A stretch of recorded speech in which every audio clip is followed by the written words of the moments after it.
충북에서는 주말과 휴일 이틀 동안 89명의 확진자가 발생하고 오늘도 13명이 추가되는 등 확산세가 좀처럼 꺾이질 않고 있습니다.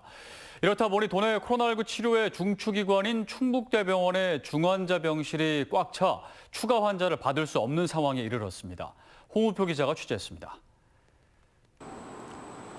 충북이 확보하고 있는 코로나19 환자 병상은 생활치료센터를 포함해 705개입니다. 경증 환자를 제외하고 준중증 환자 이상을 보는 병원은 충북대병원과 베스티안 오송병원입니다. 그런데 충북대병원 중환자 병상에 8명이 입원한 상태로 더 이상 추가 환자를 받을 여력이 없어졌습니다. 충청북도는 한 명 더 여유가 있다는 입장이지만 각종 의료 장비가 공간을 차지하기 때문에 병상 여유분은 없는 거나 마찬가지입니다. 특히 생명이 경각에 달린 코로나19 중환자의 경우 마지막에 시간을 벌 수 있는 장비가 에크모인데 충북대병원이 가진 장비 2대는 모두 가동 중이어서 추가 대처가 불가능한 실정입니다.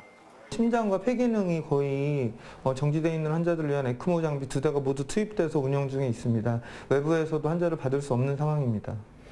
코로나19 준중증 환자는 갑자기 예후가 나빠지면서 중증 환자로 악화되는 경우가 많습니다. 충북대병원만 해도 현재 10명의 준중증 환자가 모두 인공호흡기나 산소 마스크를 달고 치료를 받고 있습니다. 의료 인력의 과부하가 날로 가중되면서 임시방편의 인력 배치도 한계에 다다랐습니다. 그동안 의료 현장에서 수차례 중증 환자 발생에 대비해야 한다고 건의했지만 방역 성과에 도취되면서 이미 때를 놓친 것으로 보입니다. 인프라를 확보하는 데 있어서 중환자 전담 치료 병상 같은 경우에는 공사 기간이 6개월에서 8개월 정도 걸립니다. 중환자가 급증하는 상황에서 에크모 장비도 부족하고 인공호흡기나 또 이것에 대처할 의료진이 지금 없는 상황입니다.